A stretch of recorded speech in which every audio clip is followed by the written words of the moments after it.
帝君看着满是废墟与尸骸的海边，发现一只乌龟从尸骸中爬出。应渊帝君微微一笑，施出仙法，将乌龟翻转了过来。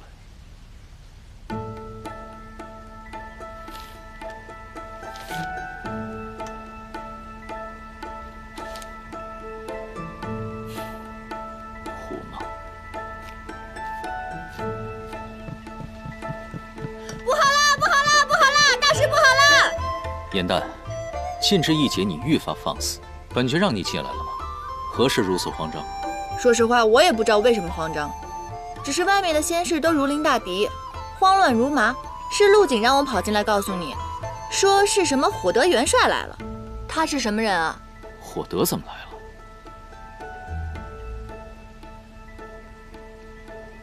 帮我。啊？还有谁？ 应渊小儿，给我出来！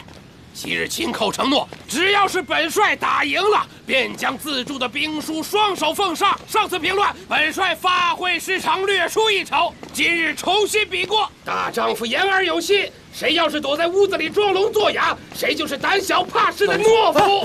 老元帅，今年已经比了10次了，每次比武，偃虚天宫都被打成废墟。再来一次，仙界可真拨不出经费了。何况 帝君近日政务繁忙，少跟我摆帝君的架子！想当初本帅和帝尊驰骋四海的时候，他还连剑都舞不动呢。应元君，应元君，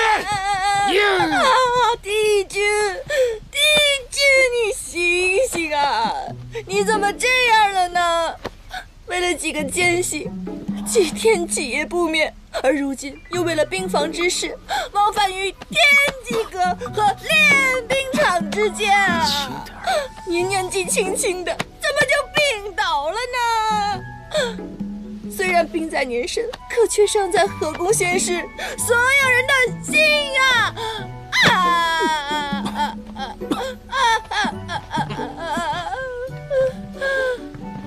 醒醒，醒醒！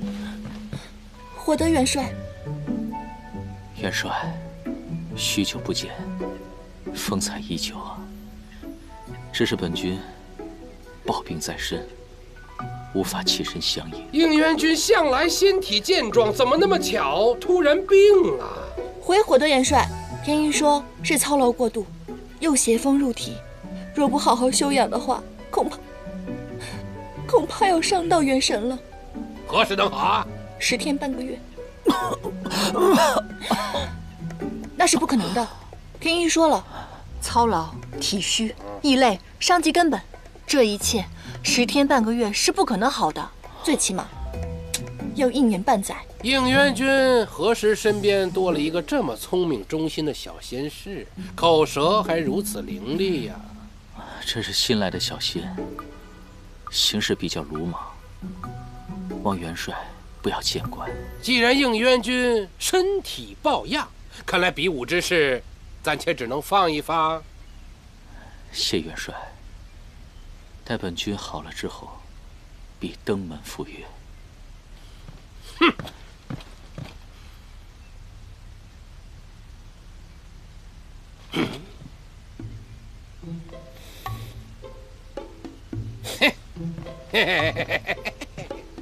帝君染病，本帅身为长辈，怎能安心离去呀？既然这偃虚天宫没个会伺候的，那么本帅便留下来照顾1、2。元帅，这等小事，怎能让您操劳？您是仙界当中仙灵最长的上仙，不敢劳烦。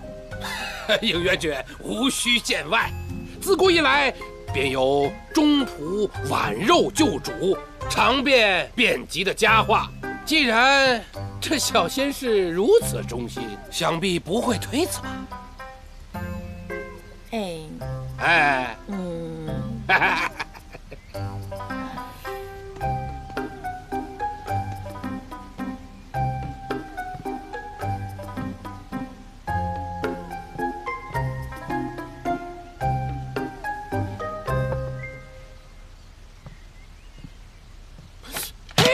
应元君身体如此虚弱，饮食之事怎能自己劳神？你喂，哦。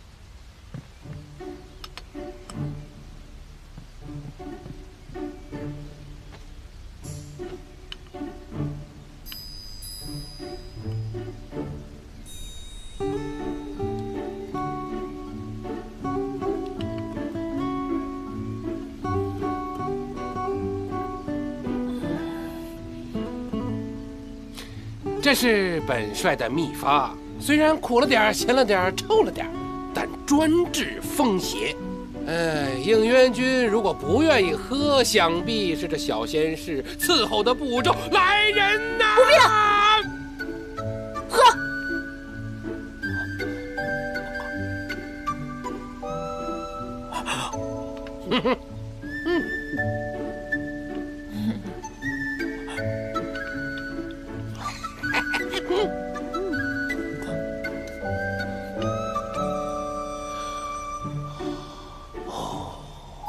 身弱体虚之人不能荤腥，如此美味的灵鸡腿，只能是本帅代为享用了。哇哦！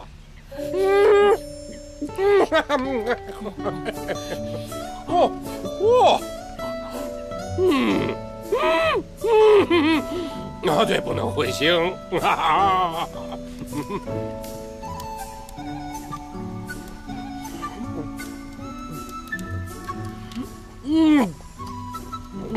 这可是小仙士亲手烧的暖炉，应元君如果不接，恐怕嫌这小仙士伺候的不周啊！来人，接。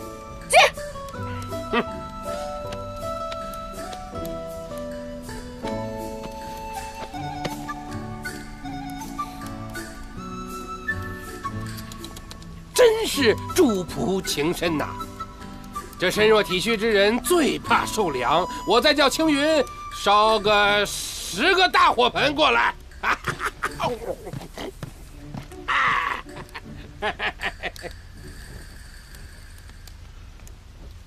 帝君，你还好吧？你觉得呢？哦。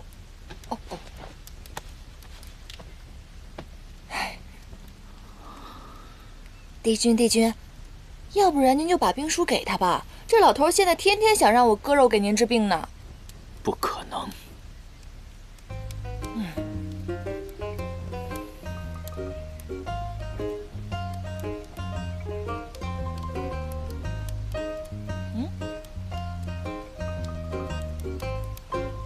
饿了。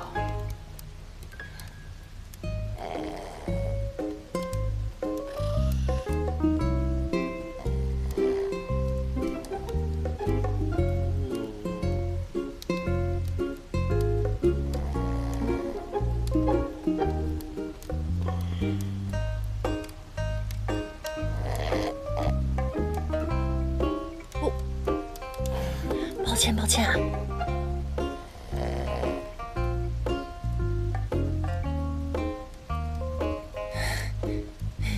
你倒真是个中仆，演技不错。伺候不周，致使帝君染病，罪其一；言行失礼，唐突本帅，罪其二；明知帝君身染重病，暗为有幸之物，罪其三。依照天条，应元君，天条你最熟悉，该怎么发呀？逐出偃虚天宫，回悬心崖喂鱼。喂鱼？如若汇报天法处，最起码天星台80雷霆鞭，费半数修为。哇，你这个老头心肠怎么这么歹毒啊？就冲你这句话，再加20鞭。哦，够了。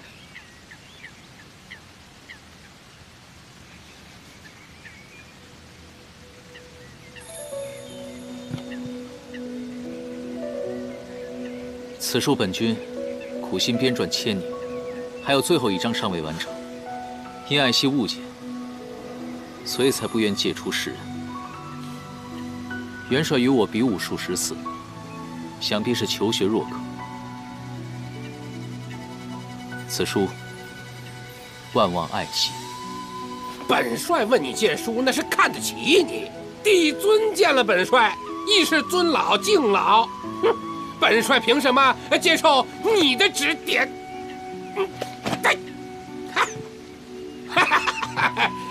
？6届第1的应元军不过如此。今天我火德元帅赢了。还火德元帅，我看就是一只花公鸡。帝君，他对你的兵法兵书根本就没有兴趣。他之所以这么费尽心思的想得到这本书，就是想向众仙证明他比你强。他这么肆意践踏你的心血，你能咽得下这口气吗？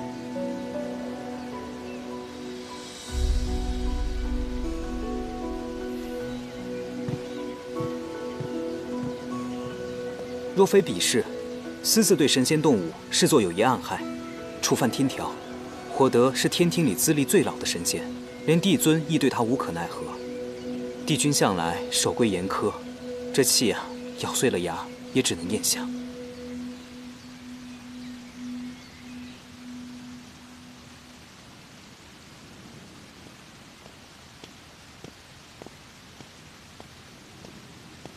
帝君，这是要去哪儿啊？你这深更半夜的不去排戏，在这里晃什么？哦，那你帝君深更半夜的，这是要去哪儿啊？好吧，用我小人之心夺一下你君子之腹，我掐指这么一算，你是要去火德元帅宫里挟私报复吧？哼，没说话。看来我是猜对了。哎，堂堂的君子啊，这骨子里跟我一样是个小人，却不敢承认。当君子有好名声、好前途、好人缘，可唯一不好的就是受了气还得挤出笑脸。而当小人，百害唯有一利，那就是过得好。帝君意下如何？自作聪明，还不跟上？刺激！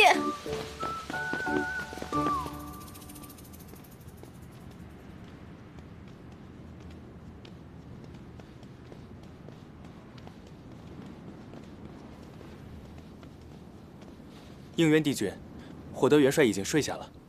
那就让他醒醒。应元帝君，此事不妥吧？这有何不妥？我们偃虚天宫新制的灵鸡腿，正好想请老元帅尝尝鲜呢。应元帝君，应元帝君，元帅他只是发糊涂了，得罪了您，您大人有大量，别往心里去啊。他只是个老小孩罢了。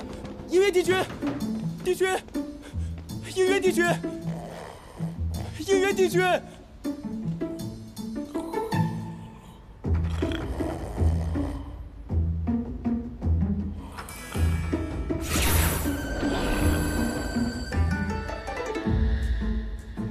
3天2头的来比武，输了就把我的后院砸得稀巴烂。本君念你仙灵长，给你个台阶下，你倒反客为主，教训起我来了。盐蛋给本君弟吃的，你就要打他80雷霆鞭，哼，当本君圆寂了。就是。帝君，您给他施的什么咒啊？禁食咒。日后他要见了他自己喜欢吃的灵鸡腿、八宝蹄膀，就会反胃作呕。不过也好，少吃荤食，延年益寿。没想到你做小人比做君子还有天赋啊！没给他下禁酒咒，已经对他是莫大的客气了，还不赶快去找？收到。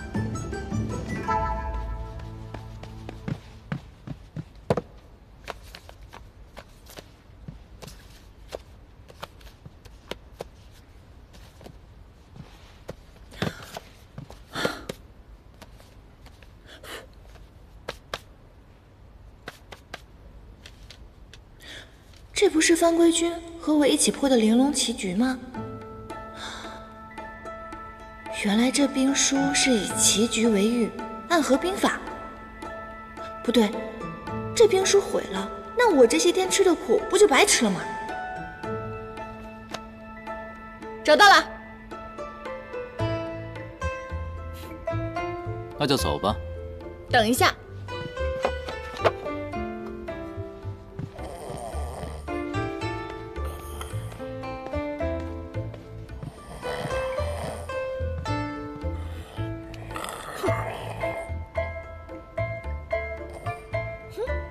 这本书也算是借过了。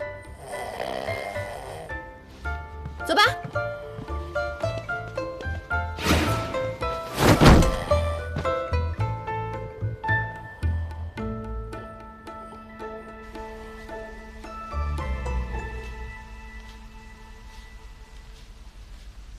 千载的光阴，6界之外，本君唯有的这一点点小小的喜好，都不能保全吗？我不敢拍胸脯说我一定可以，但我可以勉力一试。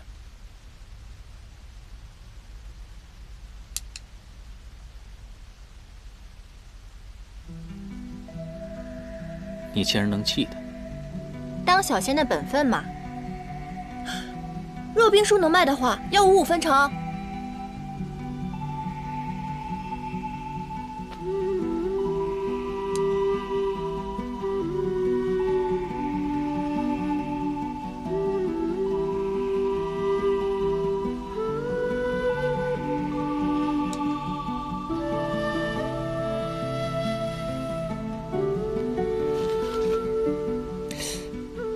奇怪，我明明将与你下过所有的棋局都已经记下，那这一局是？这就是未完结的最后一章，无论何解都为何棋，乃4界循环。若以兵法论是为拉锯战，这些年踏遍6界，寻访仙界凡间无数棋圣，终不得其解。你若了我遗憾，本君圆你一个心愿。真的？让我离开延续天宫也是可以的。凡本君力所能及的，不违天条，不伤他人皆可。不过，你可别高兴得太早。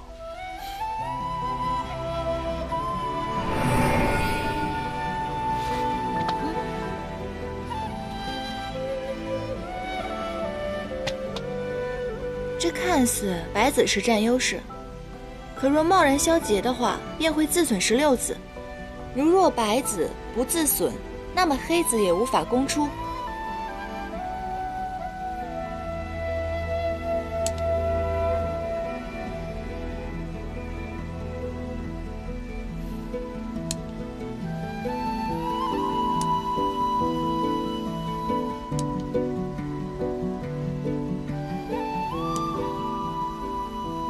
何其，重来。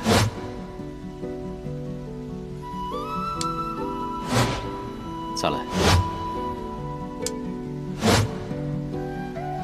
等一下。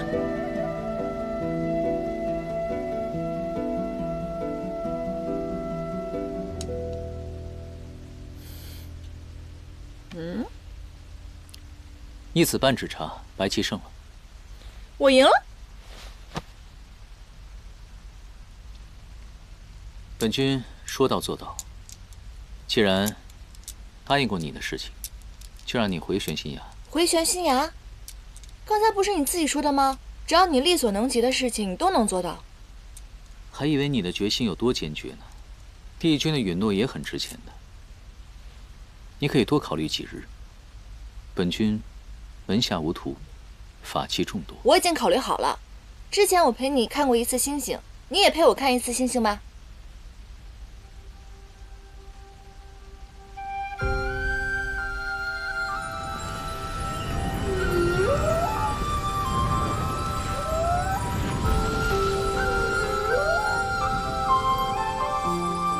哇，好大的鲲啊！说好了。放心，此事天知地知，你知我知，绝不外传。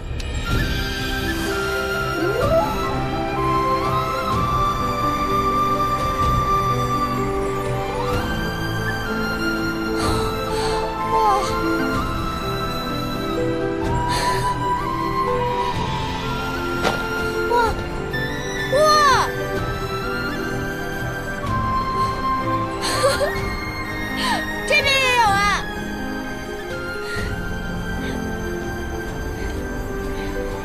有了帝君的允诺，想要什么都唾手可得，你却用来换这个。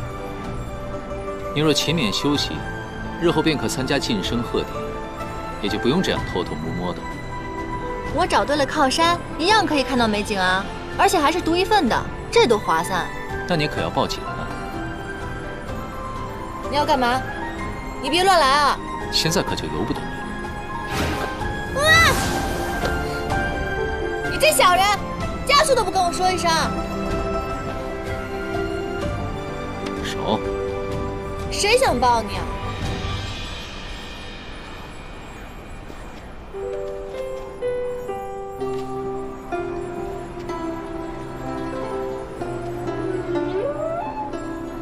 这样的赐福我经历过千百次，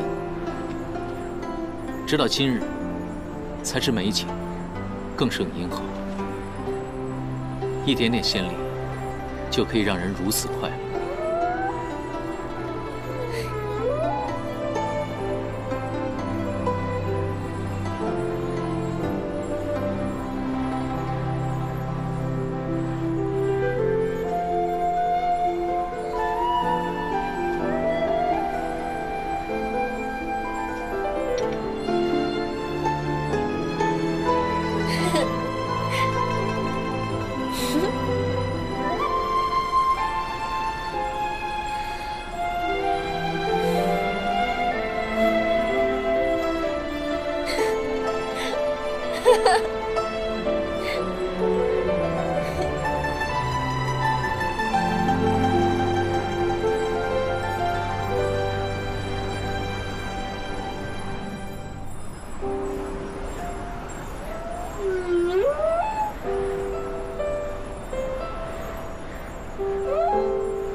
给谁的？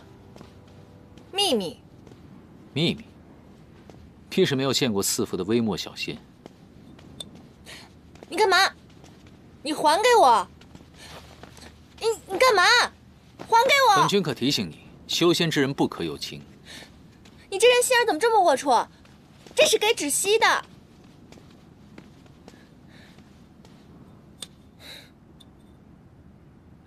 你们神仙可真是太奇怪了。天庭既然不让有情，那像那些去凡间历难的仙官，那帝尊肯定管不了他们了。等以后我下了凡，情劫本就是历难的一部分，知晓情爱之苦，放下执念，才能无欲无求，只求苍生。本君劝你，最好不要自讨苦吃。你动过情吗？自然没有。那你怎么知道是甜的还是苦的？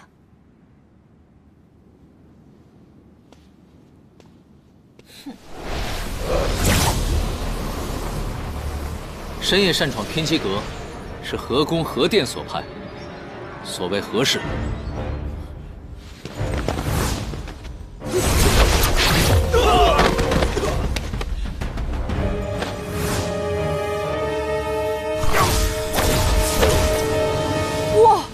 自尽了，他们不会是魔族派来入侵的吧？不必担心，我自有安排。没吓着你吧？我没事儿。参见帝君。帝君料事如神，前日宫试被捕获的魔族奸细投诚招供，交出魔界兵防图的假消息，投诚是假，为我们除祸是真。人心难测，他们自然是心急。若要一一排查思玄所用无双镜画出的通道，彻查在仙界潜伏的内应，几日是查不出来的。他们既然选择自己动手，那定会清楚利落，永绝后患。各宫可还安稳？一切按帝君调度，叛军一与各宫奸细接触，便会被绞杀，各宫暂无动荡。这三人应该是来偷取魔界的兵防图，既然已经收网，那你们随本君去玉清宫上禀。是。桓钦还在魔界巡查，吾界封赏魔界之由，让邪神玄香上仙界一趟，吾倒要看看，他是否真的没有反叛之意？此次魔界已派300叛军窃取兵房，图杀人灭口。贼子已尽数羁押，思玄以无双镜破解了结界已封。只是，天魔结界，乃是上世元尊冉青的元神所化，时间久远。若是魔界存心破之，迟早会找到新的破口，对吧？没错。修补元尊的结界，绝非易事。即便是倾尽仙力，力竭而亡，吾也未有十全的把握。此事，您让吾再想一想。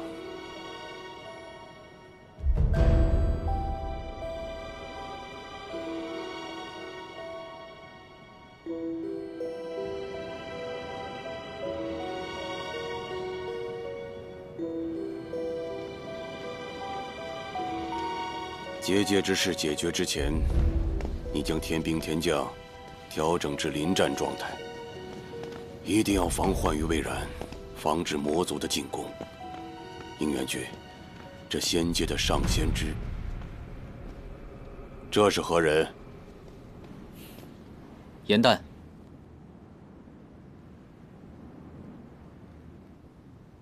严旦。无知仙使。玉清宫是让你打瞌睡的地方吗？见了帝尊还不行礼？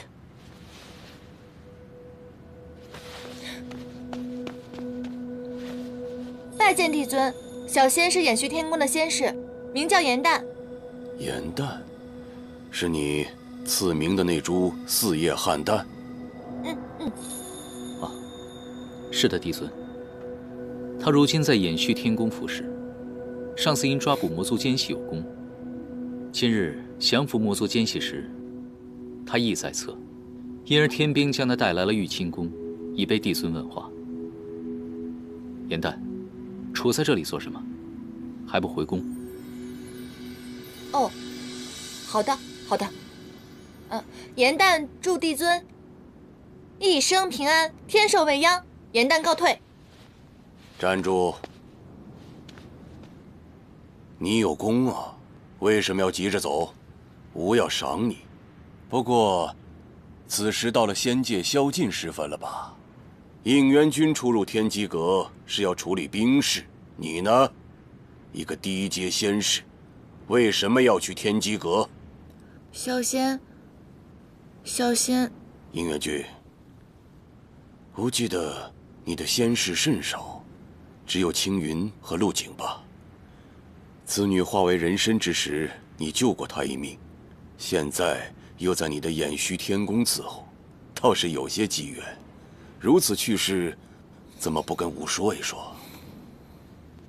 帝尊，仙士调配本来就是微末小事。仙神不得有情，这是上世元尊陨灭之时定下的天条。此女若是对你动情，便是在挑战天罡。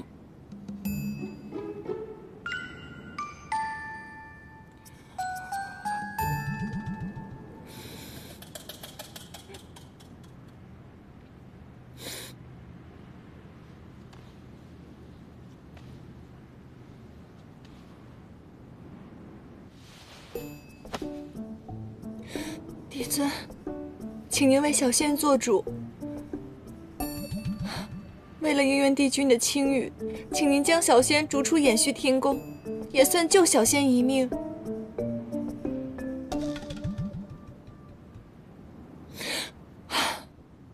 小仙原本是玄心崖一个无忧无虑的小仙使，奈何突然有一日碰见了应元帝君，他欺负我仙贵，小仙一时激愤，便上前斥责怪应元帝君不该欺辱天庭神兽。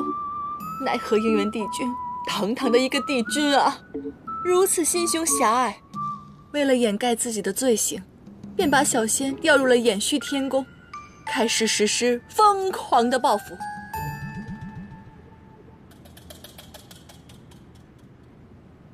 帝尊面前，你休得胡言。一公之大，添砖补瓦，打扫拖地、洗衣做饭，全部由我一个弱女子来做。小仙虽然仙灵尚浅，可是小仙的内心受到了极大的伤害呀，帝尊。够了啊！你这小仙牙尖嘴利，颠倒黑白，分明是你损坏了本君的混元玉带，尚未修好，如今就想离宫。帝尊慧眼如炬，他怎会轻信？小仙没有胡说，帝尊，请您一定要为小仙做主啊，帝尊。那你深夜去天机阁，所为何事？是这样的，小仙最近写出了一出戏，名叫《创世英雄传》。这出戏是小仙为瑶池盛宴特意写的。可是白天的时候，延续天宫的差事实在是繁忙，小仙只能晚上到皮相殿偷偷练习。可奈何晚上的时候月黑风高，小仙一时迷了路，便碰到了应元帝君，与贼人交战。小仙虽然仙灵尚浅，可是小仙有一颗为六界抛头颅、洒热血的赤诚之心，便勇往上前。仅是如此吗？是真的，帝尊。若帝尊愿意的话，小仙可以现在为您表演我已经写好的段落。话说万年前，天地初开，日月混沌，人与妖。哎，好了，小小年纪这般聒噪，别说应元君了，吾都想罚你。先是严诞，违反宵禁，殿前失仪，罚用灵书笔抄天条100遍，限明日午时上呈凌霄殿。是。有错当罚，有功当赏，小仙一定会抄写天条天规的。那这仙器灵书笔是不是可以赠予小仙啊？应元君，勿忘了思玄的前车之鉴和天条的情戒。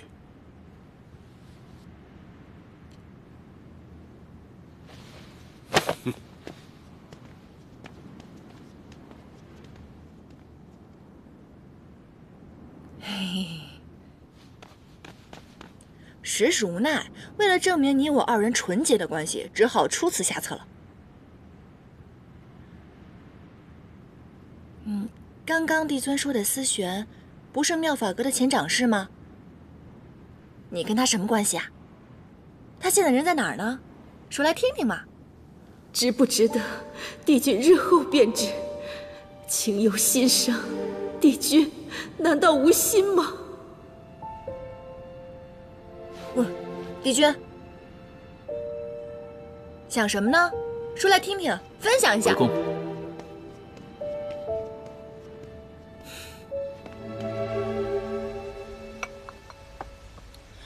灵书笔，一听到这个名字就知道是个很厉害的法宝，没有想到只是抄抄天条就能得到如此厉害的法宝，真是赚着了。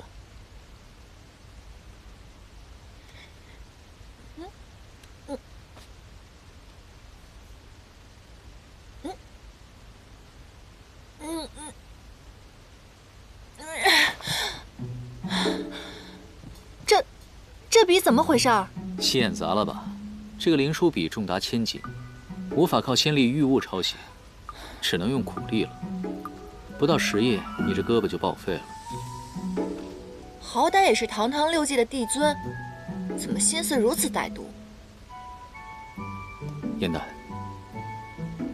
不可编排帝尊。玉清宫里严刑无状，帝尊没送你去天星台，这已经是宽仁了。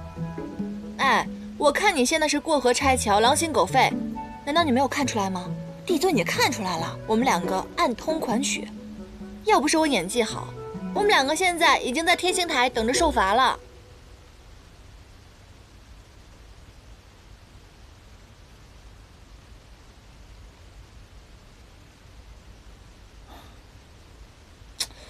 你这个人从玉清宫回来以后就神神秘秘、心事重重的，难道不会被帝尊说中了吧？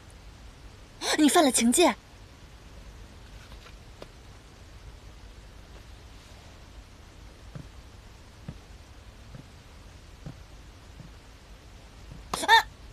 活够了。哦，难道是你跟思璇？是我杀了他。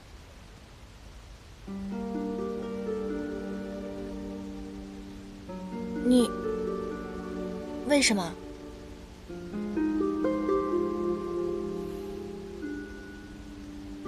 他犯了情戒，天星台上是我处决了他。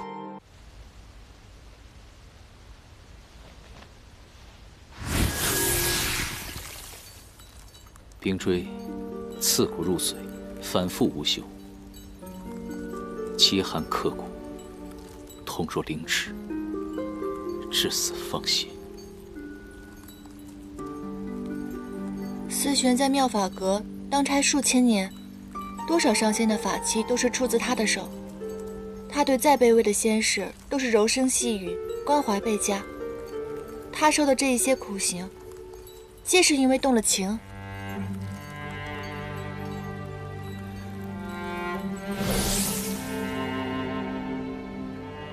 天条是修仙成神之本，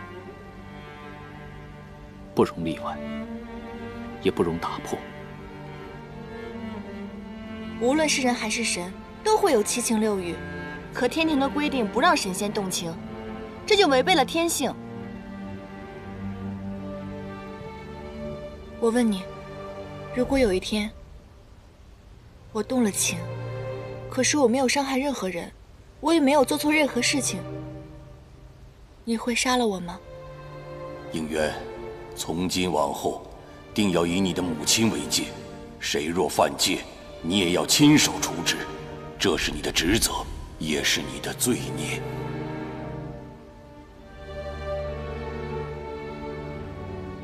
我会杀了你。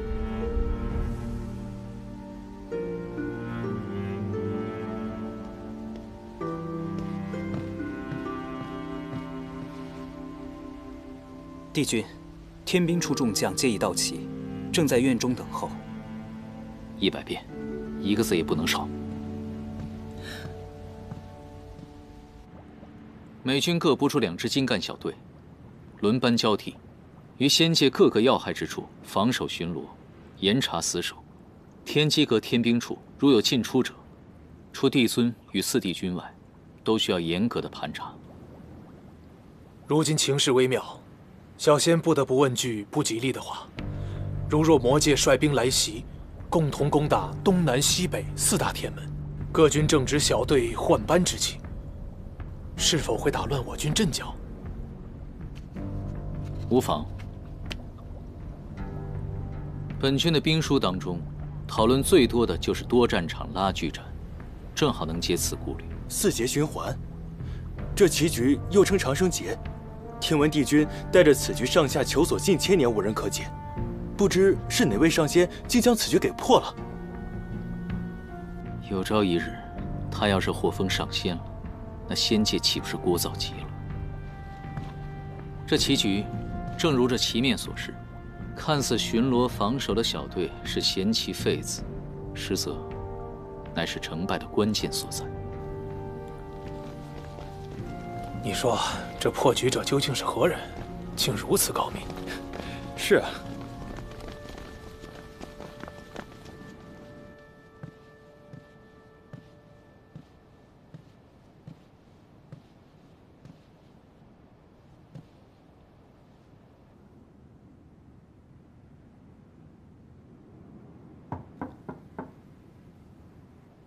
严旦，抄好了吗？你要是求本军帮忙的话，看在你忠心护主的份上，本军可以帮你抄10遍天条。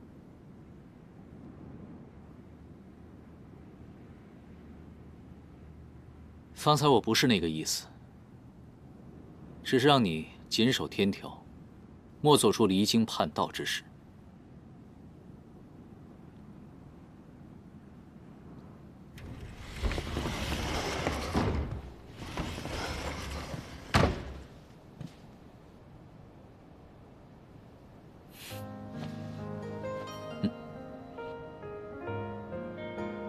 本君可真是想多了呀！以你的懒，再给你几万年也修不到上仙，连灵书笔都敢要，也不怕把牙给崩了。没规没矩，连个睡觉的样子都没有。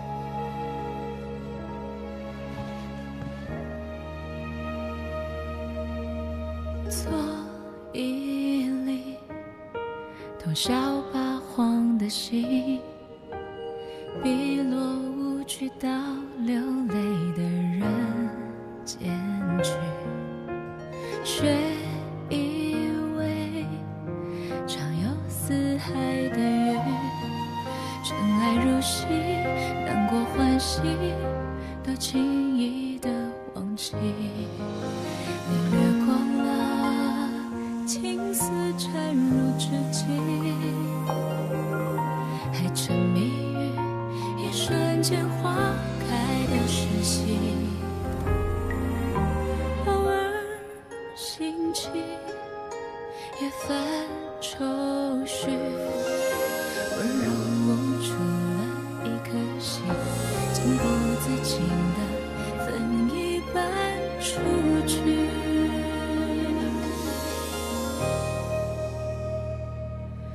都怪时光风絮，红尘沙一吹向你，心字涌入潮汐，频频万击，情之所起，只怕眼角泪滴一次溶掉你背影。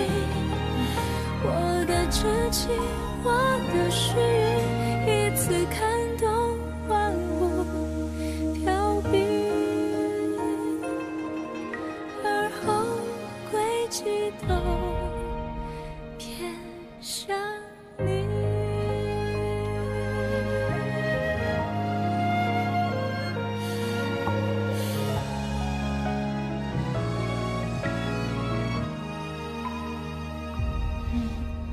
望着你是最近的远行，比苍生多一点爱你，但你为我离开你，像奔走在原地，云之缝隙不得涟漪，是最坏的事情。你掠过了青丝缠入指尖，也迷失在那些不堪一击。流水东去，一往唏嘘，看温柔无助半颗心，还不自禁的一并交出去。都怪时光风絮，红尘沙一吹向你。九重天还真没有谁的字写得比你更丑。频频问起，情之所起，只怕眼角泪滴一次溶掉你背影。我的痴情，我的誓约，我的全部都偏向你。守着春秋来去，一往而深向你迁徙。泪在沉香人迹，尘埃落地，仍有期许。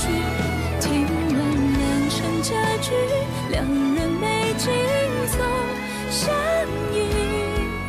风凉半醒，冰生一地，不放肆与大梦不息。就往浮云朝着100问天条。哎呦！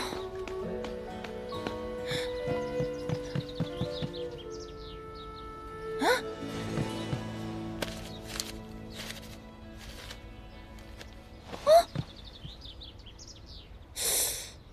难道是昨天我糊涂了？糊涂当中抄完的？还是又是那位仗义的田螺姑娘出手相助了？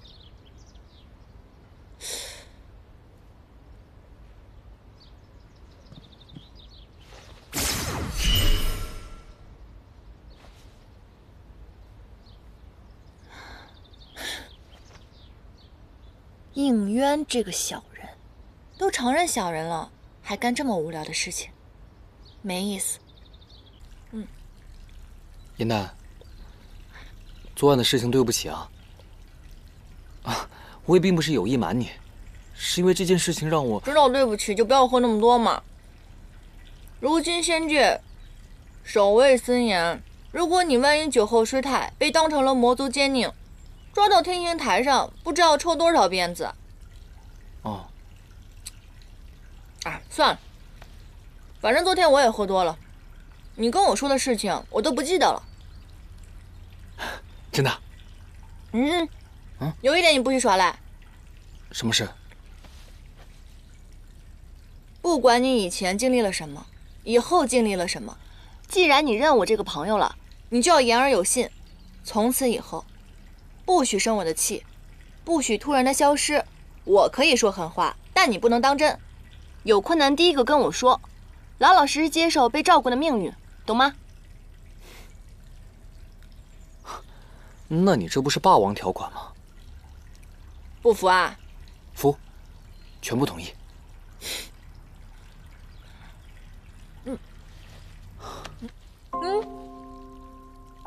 严丹，我真的要谢谢你。在遇到你之前，我的生命当中是一片漆黑的。只有遇到你，让我生命当中才出现了光亮，而且是唯一的光亮，让漆黑变得有意义，让光亮也有了意义。行，好，那个再加一条啊，除非以后我主动向你敞开怀抱，你不许这么随便占我的便宜。占便宜？你知不知道，像你这样搂搂抱抱的，是要上天刑台的啊？真的？记住了啊，下不为例。啊。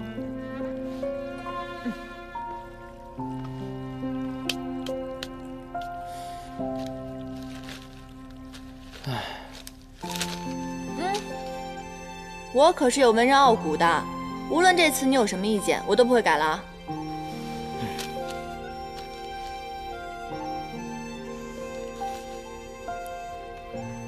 火光中唯余九岐一族的呐喊与奋战声，这算是九岐奋战而亡？我可没有这么说啊，这可是你自己理解的。接下来我就该转换视角讲述了，就从伴随着四大帝君征战的冀都星君桓清的视角开始讲述。对了，最重要的我给忘了。你怎么把他给带出门了？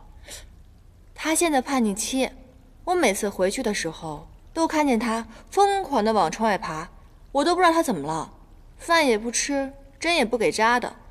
你跟他同为水族，他跟你格外的亲近，你快听听他在说什么呢？让我听听看吧。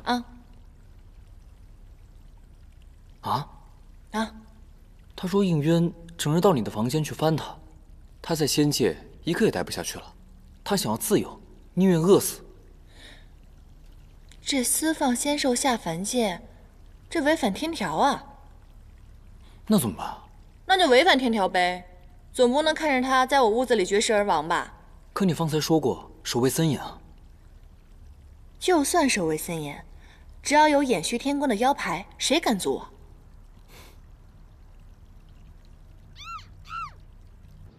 这地是扫干净了，你看这花花草草的都蒙灰了，还不赶紧擦一擦？帝君最喜欢洁净了，你们千万不要敷衍了事啊！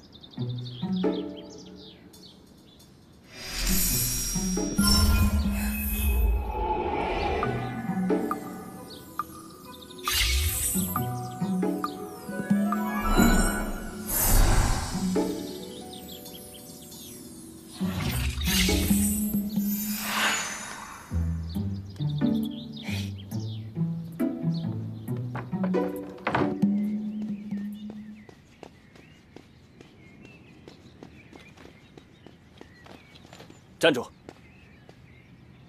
本仙下凡取物，向来畅通无阻，为何阻拦？青离帝君下了严旨，魔界不臣多番骚扰仙界安宁，为防贼人混入仙界，已将南天门封锁，非帝尊或帝君的腰牌，任何仙家不得出入。你看清楚，本仙是太幽星君，能是魔界贼人吗？区区小事，还非要我把应渊帝君请来吗？正是。荒谬！你如此对本仙，乃大不敬之罪，就不怕天刑台上的雷霆鞭吗？小仙职责所在。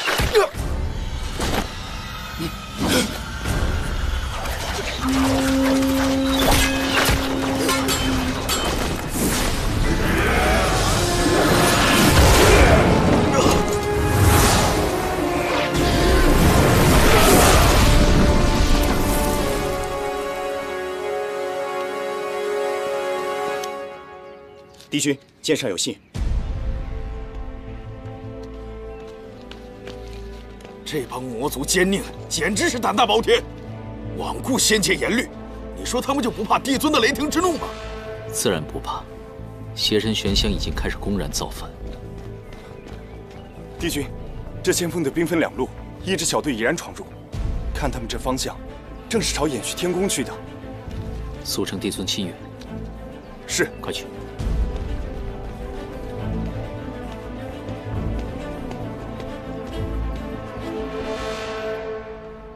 你说你啊，我本来想帮助你修出仙身，可是后来我看到你这个样子，小小的一只，呆头呆脑的。你说你这样要到了凡间，万一掉到了菜市场，可就不止翻身这么简单的事儿了。况且你我也没有什么信物，到了凡间，我怎么跟你相认啊？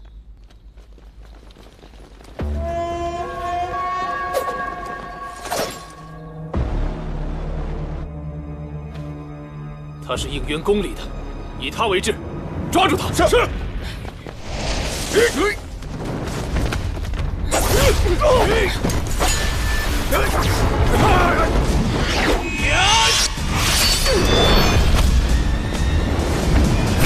且慢！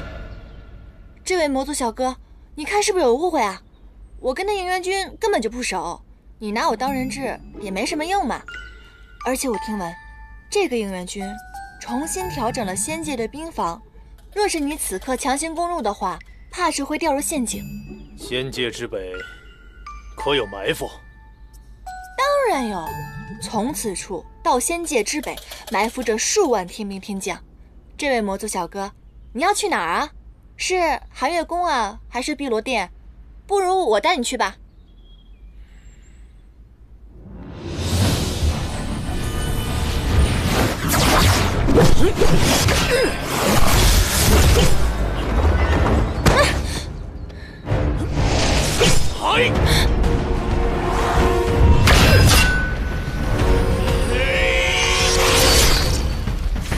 破神刀。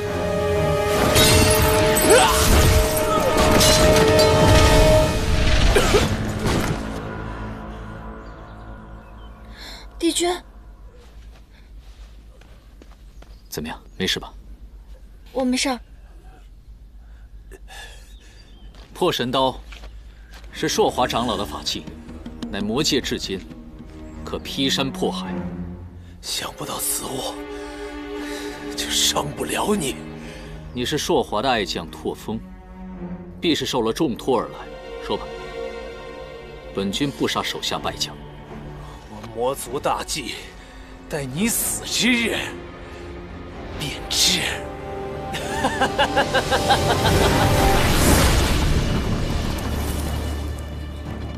他们对自己下了陨身咒，敢做如此牺牲，到底要用这破神刀图谋什么？别管图谋什么了，他们已经败了。你身上的伤，无妨。你怎么样？我没事儿。你刚刚明明可以用仙力抵挡，为何要以身救我？这个破神刀魔力太盛，可破仙法。本君只是不想看到你被劈成两半。这么说还算你有点良心。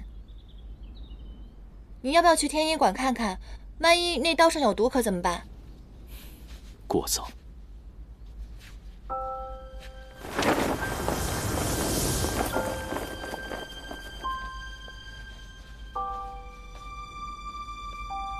你先回延续天宫。魔族对仙神界公然宣战，眼下大战一触即发，分秒必争。本君去殿前听命。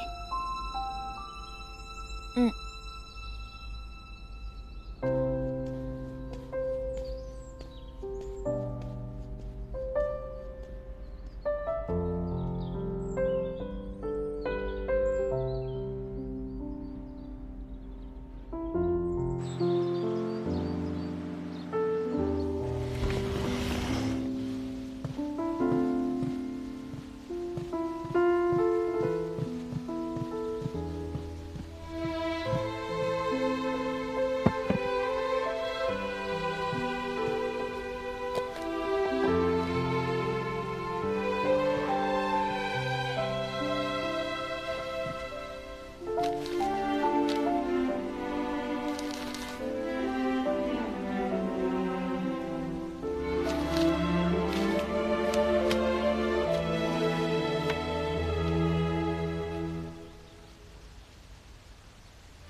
还晓得送伤药来，算你有点良心。原来你就是田螺姑娘。创世之战乃6界划分之源，非同小可。本君是怕你胡编乱造，牵连到偃虚天宫的清誉，这才批注一二。瑶池盛宴表演的时候，你一定要来哦，我还给你署名了呢。哦。虽然给你署的名是田螺姑娘，记得哦。抱歉，抱歉，我帮你包扎吧。本君自己来。没关系，我来吧。我说了，本君自己来。别跟我客气了。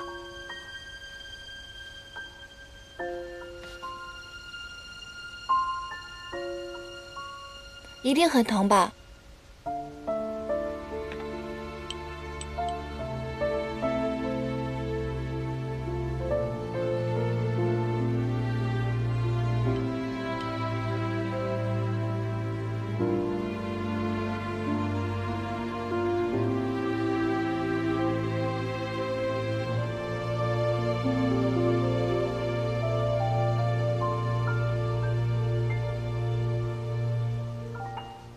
我看了你的成稿，颇有想法。若是能演出来，必是能荡气回肠。可惜本君也不一定能看到。我最担心的发生了。方才南天门附近，你刚刚遇到的正是魔族的先锋队。邪神已经公然开始宣战，联合妖冥2界，意图推翻9重天。仙界使者陶子期已经被他们杀了，来祭旗。桓清刚刚来信提醒帝尊，妖魔冥3界已经备了100万雄兵，随时进攻。他正潜伏在魔界，随时等待接应。2个时辰之后，我便要率军出征。你是6界的第1战神，你肯定没问题的。刚刚外面那些魔兵魔将，被你一招就制服了。要不是因为你要保护我这个小仙士，谁能伤得了你呢？但愿如此吧。若是我能平安归来，我定会好好欣赏你这出《创世英雄传》。但是你要记住，本君走后，你不可懈怠。回来之后呢，我要好好检查你的修为，知道了吗？嗯。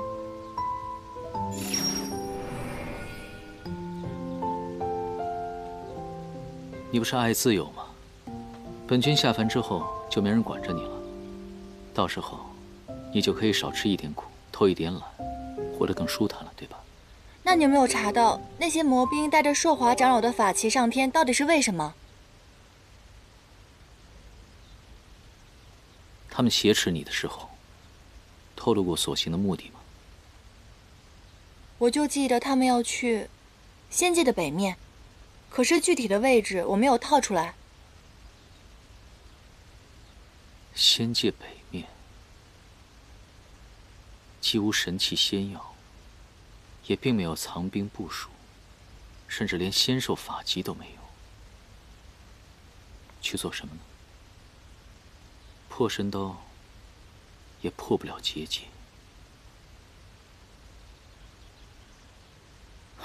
不说了，万一日后你……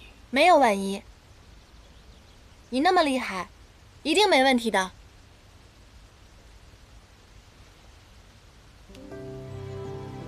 本君当然要回来了。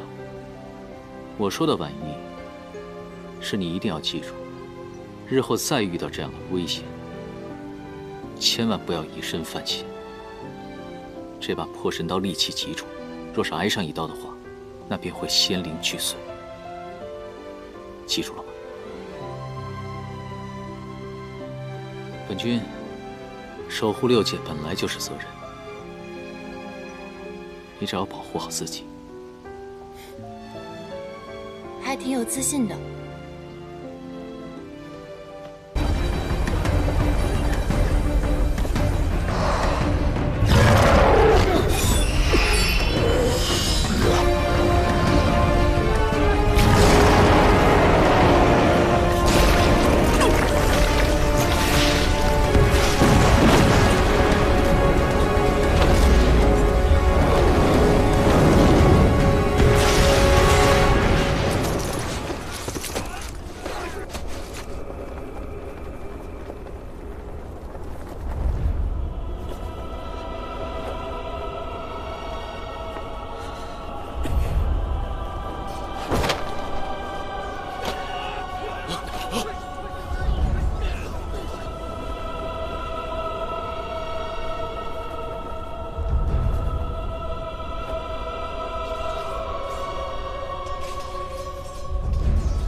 应渊，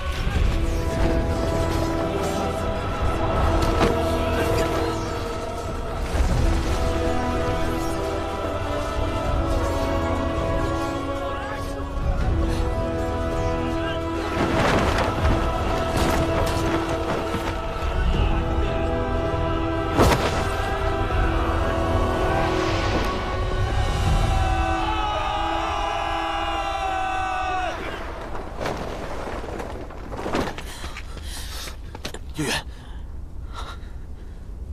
你的眼睛。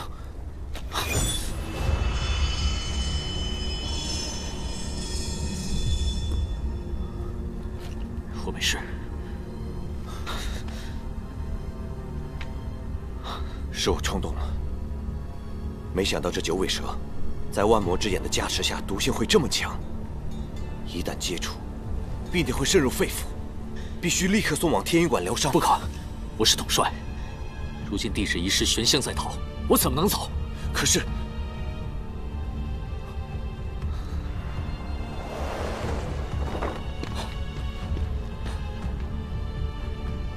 你怎么样？我没事。出俄无尽，你们快追！我军已攻破敌方后阵，玄香狼狈逃窜，此战我们已经赢了。如今你伤势要紧，拖延不得。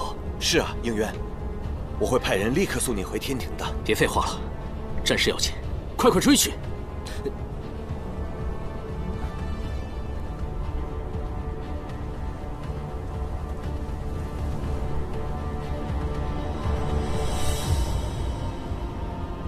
去啊！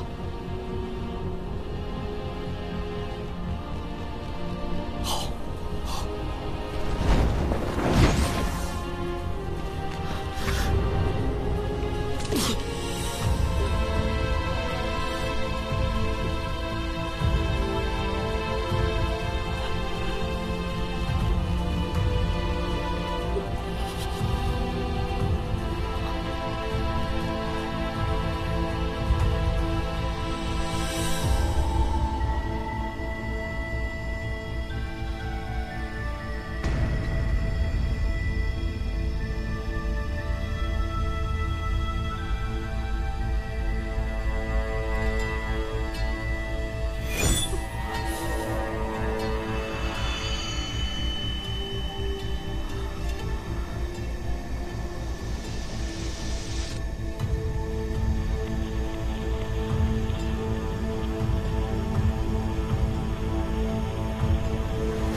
帝君。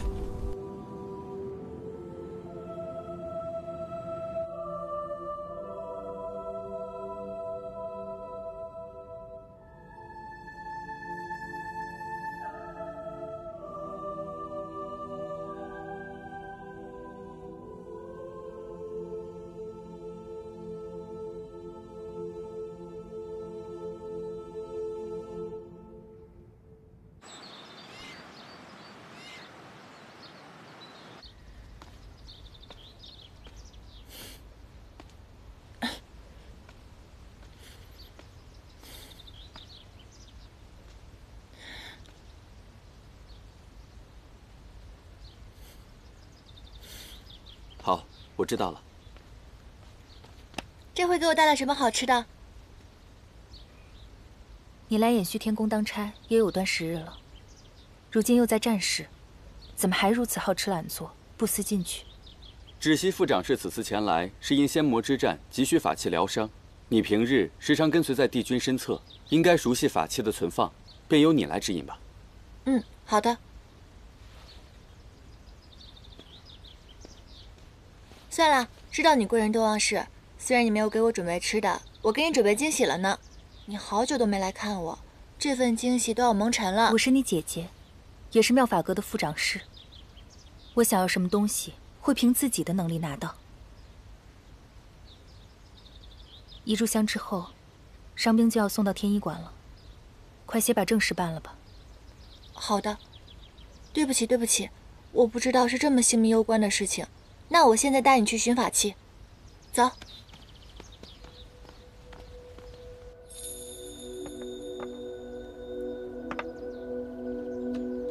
还差赤云鼎和缠金断。这两个法器我平日连面都没有见过，范归君也从未提起过。姐，你确定是在偃虚天宫吗？妙法阁登记造册从未有误，是你自己办事怠慢，不熟悉宫中的物件。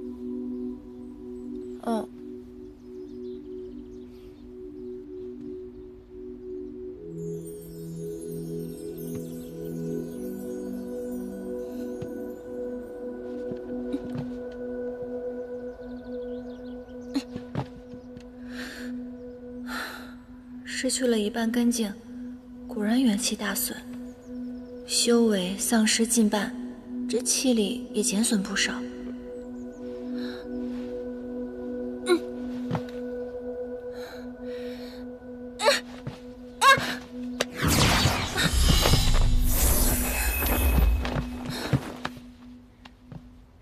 还是我姐厉害。你这样毛手毛脚，得多摔个几次才懂得小心。先玄仓，后天机，是不是按照我上次跟你说的回去练习了？威力是不是大增？还不夸夸我？小寒经这种高阶仙法，我是因妙法阁职务所需才去学习的。你是负责打扫的仙士，宫中的物品摆件都搞不清楚，反而去钻研这些，也太本末倒置了。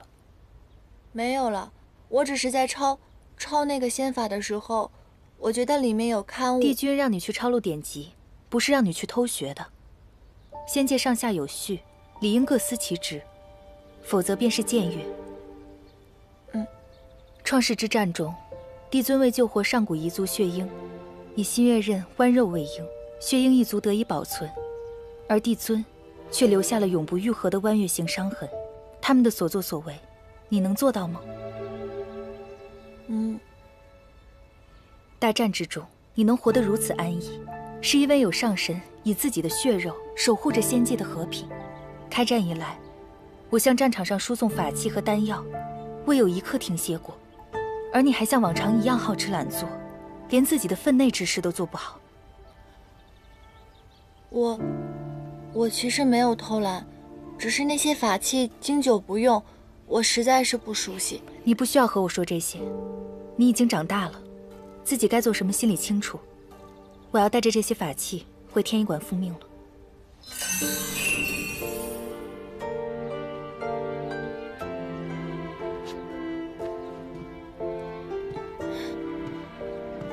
姐，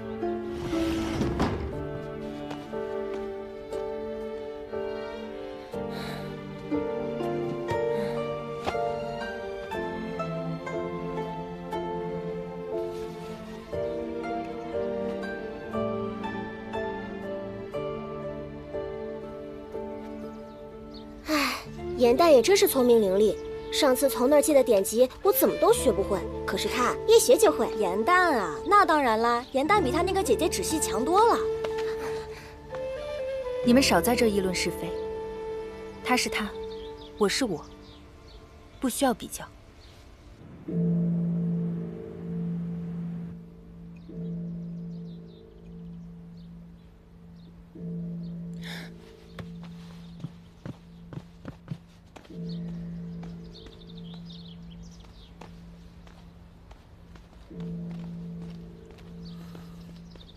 怎么样，胜了吗？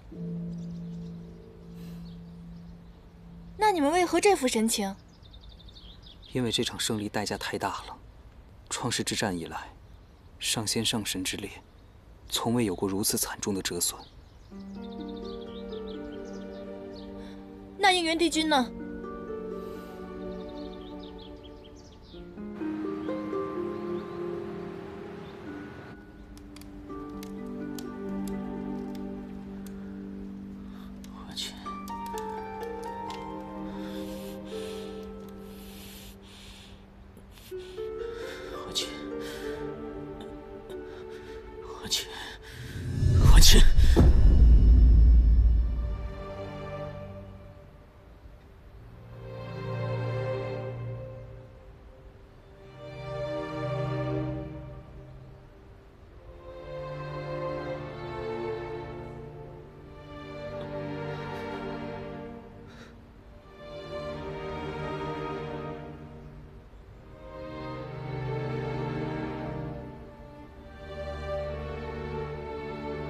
岂不是出征的上神，除了应元君外，无一生还？连祭都星君也不幸阵亡啊！不仅如此，连4大神器都在决战之时陨落。死去的天兵天将，足有8万人之多。天兵送应元君回来时，还说战事一切顺利，怎么会这样？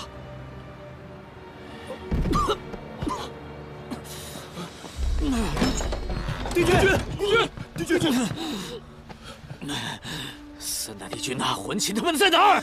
帝君，战事已经结束了，至少结果是好的呀。您现在唯一要做的就是保全您自己的身体。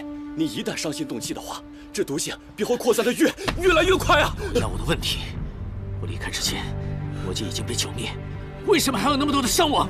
还是说你们在误传战况？虎毒攻心，帝君怕是要入邪了。回答我的问题，说！战况已经传遍仙界，帝尊也已经下了明示，据说是邪神玄香，这3大帝君和基督星君不备，将大军引入了魔像之中。燕儿，帝君，我不该走的，我不该走的，我不该走的，我不该走的。帝君，你不能再伤心动气了！别碰我！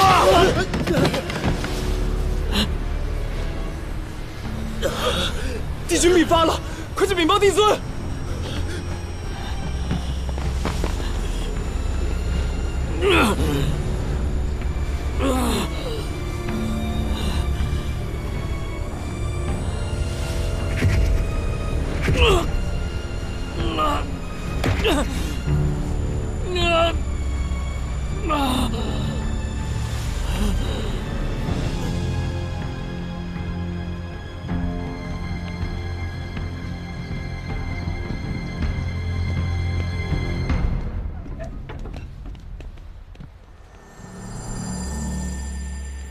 仙魔之战，死伤惨重。昔日枕兵卧马，同生共死，今唯我独活，苟且偷生。应元承蒙厚恩，统领此战，竟一叶障目，使战局混沌。岂有面目再行走于9重天之上？毒发入骨，此乃天惩，何该承受？绝无因我残躯祸害仙界之理。今自远离，回馈无敌，唯愿帝尊安乐，勿恤，勿念，应元。这祸毒，当真无解吗？南域，我们拼尽全力，也只能让帝君减少痛苦，延缓时日。只是帝君哀痛过甚，不愿医治。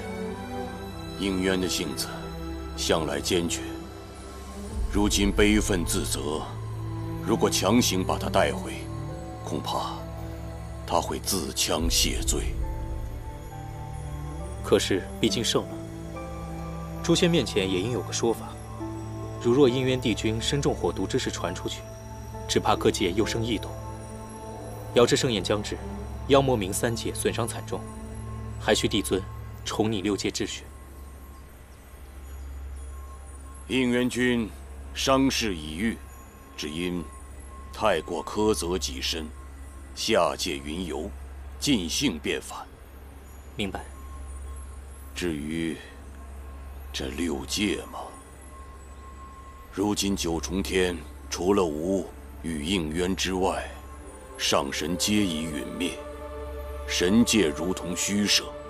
从今日起，神界与仙界合成为天界。冥界已在战中夷为平地，不复存在。魔界数次冒犯天威，此次更是掀起兵乱，谋反忤逆，一律打入夜望川生死场中，永世不得离开。妖族地界、魔界设战领地，皆化至凡间，统称为凡界。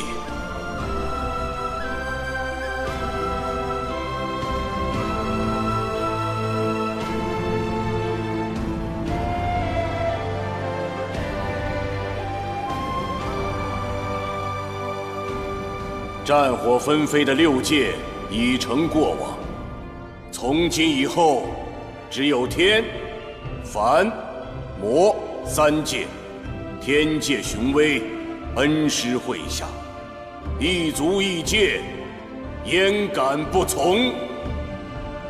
帝尊应